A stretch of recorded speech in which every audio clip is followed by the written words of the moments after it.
মৃত্যুর ঠিক ৩ সেকেন্ড আগে আপনি ৩টা জিনিস দেখবেন এবং সেই ৩টা জিনিস দেখেই বুঝে যাবেন আপনার ঠিকানা কোথায়।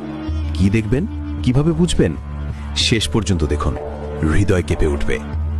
আসসালামু আলাইকুম ওয়া রাহমাতুল্লাহ। এই মুহূর্তে আপনি ভিডিও দেখছেন, সব স্বাভাবিক, কিন্তু জানেন এই স্বাভাবিক জীবন যে কোনো মুহূর্তে শেষ হয়ে যেতে পারে এবং যখন মৃত্যু আসবে তখন ৩টা জিনিস দেখবেন। প্রথমত, আপনার সামনে আপনার পুরো জীবন ফ্ল্যাশের মতো চলে যাবে।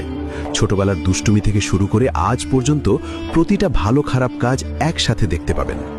রাসূল সাল্লাল্লাহু আলাইহি ওয়াসাল্লাম বলেছেন, মৃত্যুর সময় মানুষের পুরো জীবন চোখের সামনে আসে। সেই মুহূর্তে আফসোস হবে, কিন্তু আর কিছু করার থাকবে না। দ্বিতীয়ত, আপনি মালাকুল মউত অর্থাৎ মৃত্যুর ফেরেশতাকে দেখবেন। যদি আপনি নেককার হন, তিনি আসবেন সুন্দর চেহারা নিয়ে, হাসি মুখে, জান্নাতের সুগন্ধ নিয়ে। আপনার রূহ বের হবে সহজে, যেমন পানির বোতল থেকে পানি ঢালা হয়। কিন্তু যদি পাপী হন, তিনি আসবেন ভয়ঙ্কর চেহারায়, কালো পোশাকে, জাহান্নামের দুর্গন্ধ নিয়ে।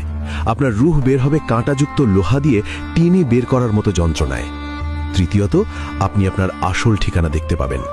যদি জান্নাতি হন, জান্নাতের একটা জানালা খুলে যাবে, দেখবেন কত সুন্দর আপনার ঘর, কত সুন্দর বাগান।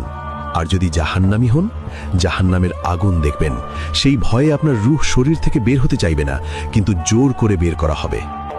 হাদিসে আরও এসেছে, মৃত্যুর সময় ঈমানদার বলবে, আহ, আমি কেন আরও নেক আমল করলাম না? আর কাফের বলবে, হায়, আমি কেন ঈমান আনলাম না? এই ৩টা জিনিস দেখার পর আর কোনো সুযোগ থাকবে না, না তওবা করার, না নামাজ পড়ার, না কিছু ঠিক করার। যা করার ছিল দুনিয়াতেই করতে হতো, এখন শুধু ফল ভোগ করতে হবে। তাই এখনই সময় আছে, এখনই তওবা করুন, নামাজ শুরু করুন, গুনাহ ছেড়ে দিন। কারণ মৃত্যু কখন আসবে জানেন না, হয়তো এই ভিডিও দেখার পরেই আসতে পারে। তো আপনি কি আজ থেকে বদলে যাবেন? লাইক করুন, শেয়ার করুন।